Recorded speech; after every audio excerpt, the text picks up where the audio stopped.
you've got a powerful story like mine. Do you understand? Proper powerful story, my backstory is powerful, mates. You've got people that imitated it and, you know, galvanised some sort of movement towards themselves when they've never had that life. They just throw loads of sugar on them. Herbert was a prime example of imitating me. Do you understand? So when I've done my podcast, whether you like it or not, people, I opened the floodgates for loads of that were getting out of prison.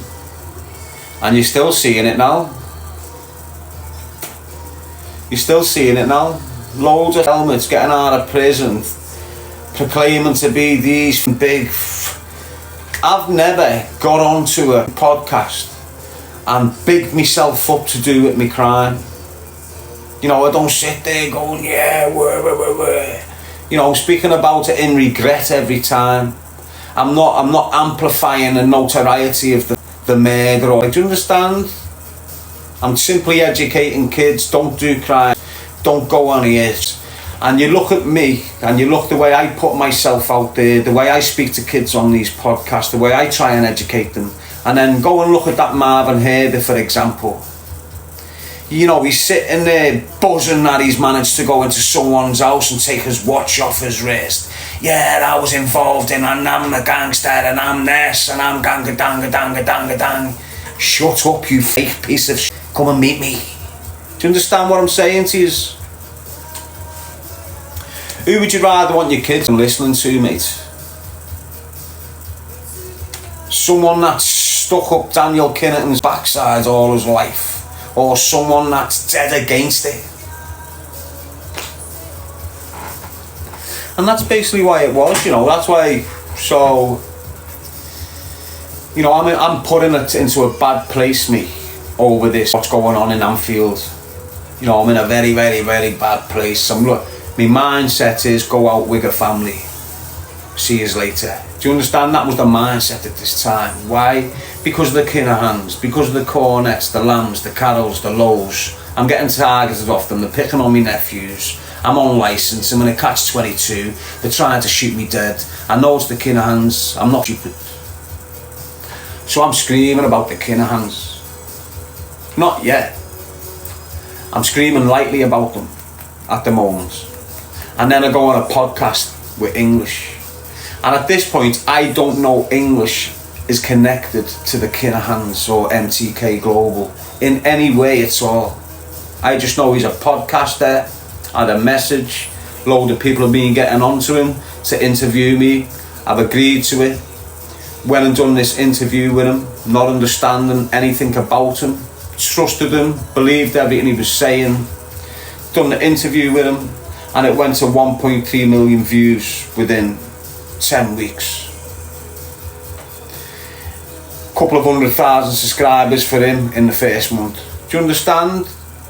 It was a powerful, powerful, powerful interview, mate.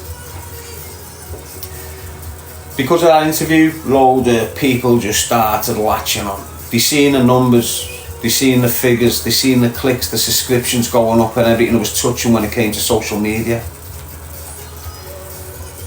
And I just got caught up and sucked into this like circle of podcasters. And when I clicked on what they were doing, I put a stop to it and they didn't like it. So what you'll notice with this particular circle of podcasters, and you were all led to believe that English and that were the enemies, English and that were the enemy, when behind the scenes they communicate with each other.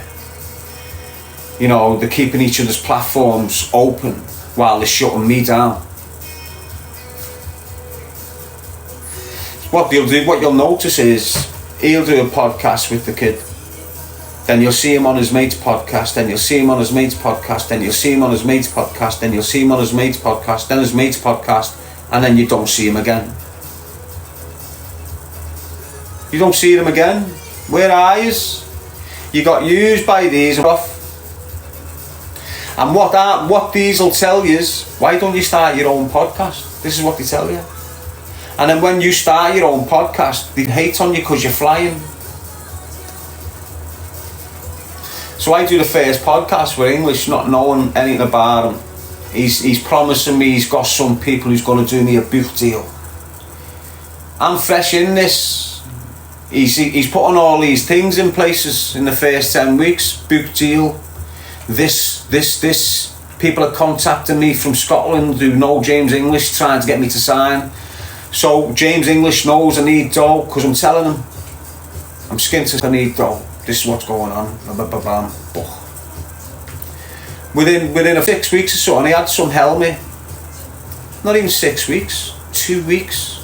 One of James English contacts got on me, saying we want to pay you for your book, for the rights for your book. We want the rights for the story, and the rights for any sort of documentary that comes on it in the future, film production, anything like that to do with your story. We want to buy it all off you.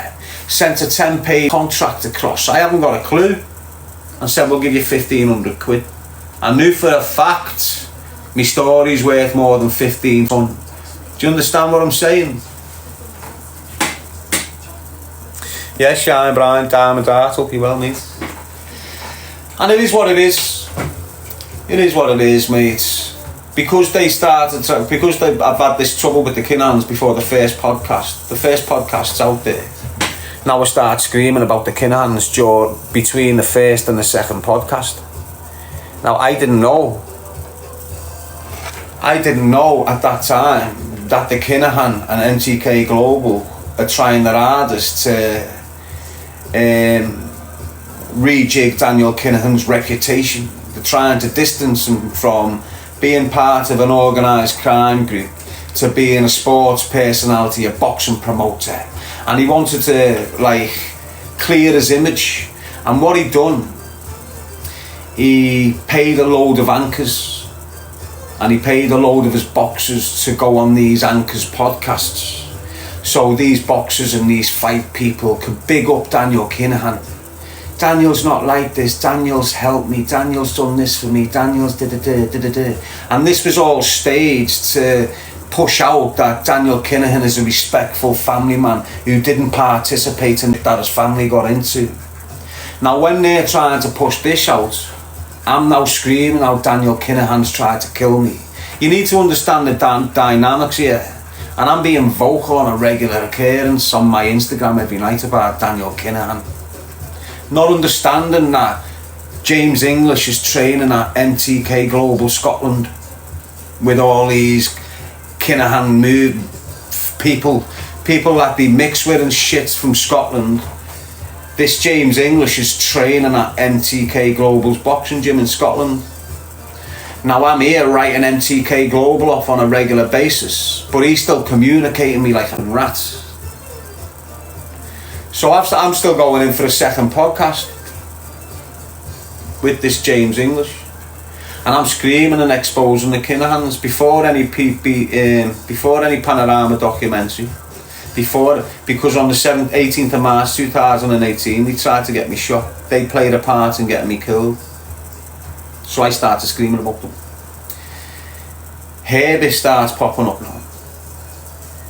Didn't have a clue who he was, never heard of him in my life. Done my research on him, he was just a smackhead in prison jumping from wing to wing because he was a victim. That's Herbie, that's all I know about him. All of a sudden you've got Fury, your Tills, your Herberts, all going out there on these social media platforms, bigging up the Kinahan movements, bigging up Daniel Kinahan, glorifying him, saying, oh, big man, I'm giving it. Now these aren't liking it, that I'm giving it.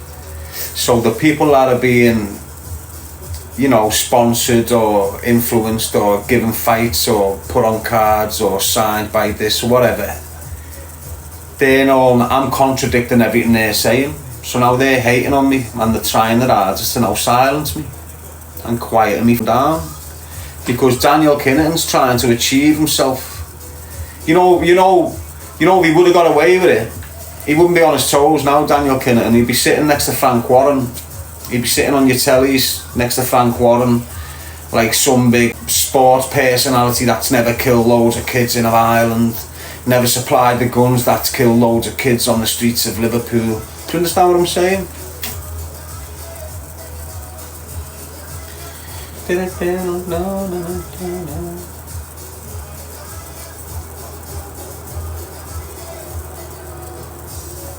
that's what happened with them, mate. They just started trying to get me to, I don't know what the angle was, to be honest, but English was trying his hardest before the second podcast and going into the third podcast for months, trying his hardest to get me on the phone with Herbie. They're talking already then. You know, I don't like who he's mixing with English. I'm just there to do the podcast. You can ask Mick. What was Mick's name? Good man Mick. But I was confiding in Mick around this time. And I'm saying to this Mick, I know who's connected to, I know what they're doing, but I need to promote the message and sell me clothes. So that's why I was using the platform of English. That's why I done 1, 2 and 3. Yes, John. So they're trying their hardest to link me with this Herbie. Didn't have a clue who he was. Soon as I started hearing his name, done a little bit of inquiries about him. He was connected to the Kinahans. Weren't he? All over the place, pictures of him on Facebook and this, so it was easy to do a bit of research on it. Straight away, bang, defo no. So now I'm telling English when he's bringing him up, don't mention him to me. He's part of that firm. It'll be explosive, good to talk to him. He's like you, he's not unlike me. This is what I'm saying to English. He's like you, he's not unlike me. He's still mixed up, I'm not. Don't want to know, don't want to speak to him. Don't even try to put him on the phone to me. This is what I've told him. Now I've gone up to podcast 3. And I'm doing my shit. There's photos of me at podcast 3. He stood next to me with me hat on and me jumper, James English, and you can see it in my face. You know, it's a telltale sign, that picture. It's still out there. I'll find it and I'll show you it. And I'm stood next to him on podcast 3 and he's got my clothes on. It's the only reason I've done it. He's got my clothes on and you can see me fuming. Do you understand what I'm saying? When I've come off the interview and his little man's getting cleaned up and that, and I'm getting ready to get off and that, get back home. Also, I want to point out on the third podcast, it was Moody. Third podcast, I thought he was setting me up. And this is the reason why, people. Part of me going up to Scotland and going on this podcast was the travelling costs and the sleeping arrangements. So he paid for the ticket and he put me in a little decent hotel, smack bang in the middle of the city centre. Second time, same. Third time round, it was all weird, it was moody, and I felt a bad vibe. And he's under the understanding that I'm going to be staying Saturday, Sunday, leaving Monday, and he's booked me 2 nights, and I'm thinking it's the same gaff, same nice hotel where I normally go. And I was going to spend a few days there, I thought, with him, and he thought that too. For some reason, he's got me in a backstreet hotel. And I could just tell it's one where the lads will bring brasses and one of them sort of gaffs. Do you understand? And I just thought to myself, I'm not staying in that hotel. No way, mate. So as soon as the podcast was done, the first train out of there, I got on the train and got off. And he was on the phone. I thought you were staying. I just had this thing that when I walked out of that hotel, I was getting bingoed. Honest to God, I'm not lying to you people, that's that. And I'm not just hating on it, that's what I thought at that time. This could set me up. So anyway, I finished the podcast, come off the podcast, there's little weirdos cleaning up for him. He's doing it and he's on the phone. I hear him having a conversation, he's on his phone now. I'm getting ready to bail on me, letting people know I'm leaving the podcast and that.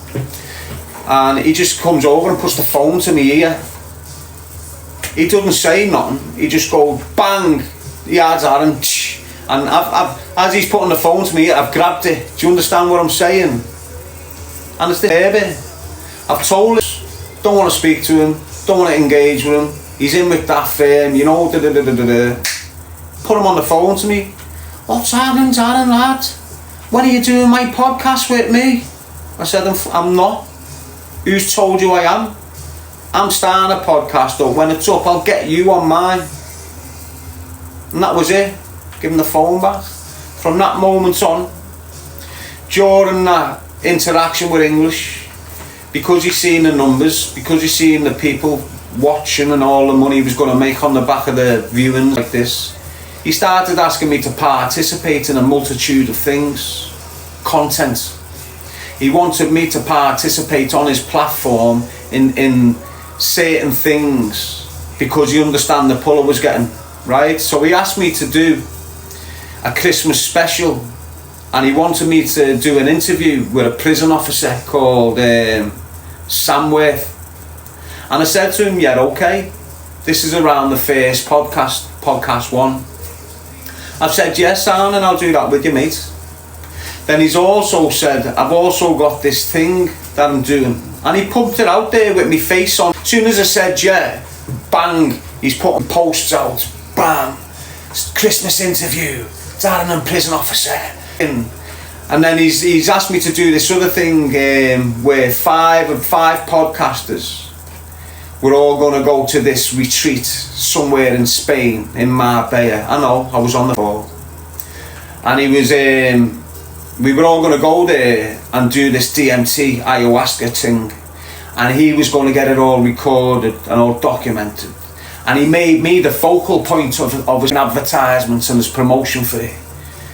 And it was all in place. You know it? But when he done that, with that Herbert after podcast 3, I just pulled the plug on everything. I'm not doing that interview with that prison officer. I'm not doing this with that, you rat. And I'm not doing that with this, you scumbag and using rat. Sitting there 3 months later, bang, Herbert and a prison officer is doing this Christmas special. Do you understand what I'm saying to you?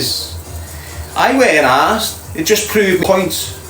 Now when I started screaming everything about this when they were cancelling me out, everyone, oh, he's lost the plot. And that's what they came at me with. He's lost the plot, his head's gone, he's suffering with mental health and I wasn't. I was screaming through fracks. But because I was by myself screaming that, everyone was laughing and not really believing me. Until a few years later, you know, they had Sean Atwood involved in all this. Now, all these made weird people were just getting pulled in by this crowd. And I didn't understand that Atwood and English had a little bit of beef early on. English was dead jealous of Atwood and was trying his hardest to cancel Atwood out. And I didn't know Atwood from nowhere. And when I'm round English is planting seeds about this Atwood, which is making me go deep on Atwood. English is supplying me documentation which proves that Atwood's a wrong un, but he wasn't. And the documentation didn't prove. But English give it to me and I believe this, so I'm Atwood. Now I kept correspondence of messages with English. Every single message I ever got from the get-go I kept. For years. I never told no one about it. So when this Atwood thinks I'm just targeting him, now he's targeting me with his troops, with his fans are all coming in to cancel me as well now. So this is what they were doing. They were dragging people into the situation that I'd target, and then that person would target with their people. So now I'm having loads of people cancelling me at once. But I've got all these messages. So I just sat on the messages for a year. Let the cancelling die down. Let them think that I was out the way, not on YouTube, you know, cancelled down. And I just pop back over the messages and go, yeah, Atwood, this is why I targeted you. And it proved what Atwood had been screaming for ages. English is targeting me behind the scenes. English trying to get me profile shut down. And he was. And no one really believed Atwood and started switching on Atwood. And all the propaganda that English was sprouting out about him was being believed and shared amongst us in rats to make it more convincing that Atwood was this monster or something, and he wasn't. So when I've dropped them messages out there, it's opened them can of worms again. Atwood's got his hands on them, started doing videos about it. There you go, the truth's out there now, English. It's now proven. There's now photos out there where he's standing there with members of the Kinahan cartel. He's standing next to gangsters that have been trying to kill me in Liverpool. He's got boxers training with him that are from Liverpool. And that family from Liverpool, like the Vaughans, have been targeting me alongside the Kinahans since I've been released from custody. It's all out there now, the truth. Think about this. When you think about Daniel Kinahan and you think about the notoriety surrounding him, and you think about how many boxers started getting pumped on along James English's podcast in a short 6 months period, bigging them up. And then you think, well, hang on, how did English get all these MTK global fighters onto his platform? Convincingly yeses. Because they were sent there by Daniel Kinahan and their sponsors. Why did Daniel Kinahan, out of podcasts all around the world, some with 3 million followers, some with 5 million followers, some with 1.2 million followers, all based on true crime and all this, why would Daniel Kinahan, out of all podcasters, pick one out of the big bunch to do a podcast with? Why would he go on a podcast with 400,000 people when he could have went on a podcast with 3 million people? Do you understand what I'm saying to you? It just all proved that I weren't a case targeting these because I was jealous. You know, I was standing my ground. I was fighting back, telling you what's going on. You just didn't believe it. Darren G hating all the gangsters in Liverpool. It was quite easy for everyone to disbelieve me and believe them.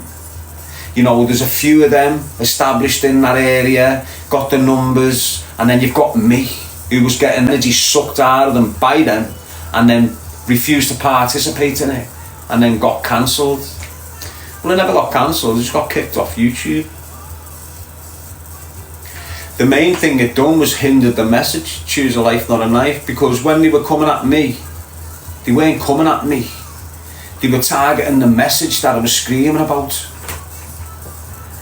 You know, trying to like proper make the message less potent. That's what they done. That's exactly what they done. You know, they drilled the message till people were turning away from the message. Choose a life, not a knife. They're just scumbags, mate. Weird creatures, mate, all of them.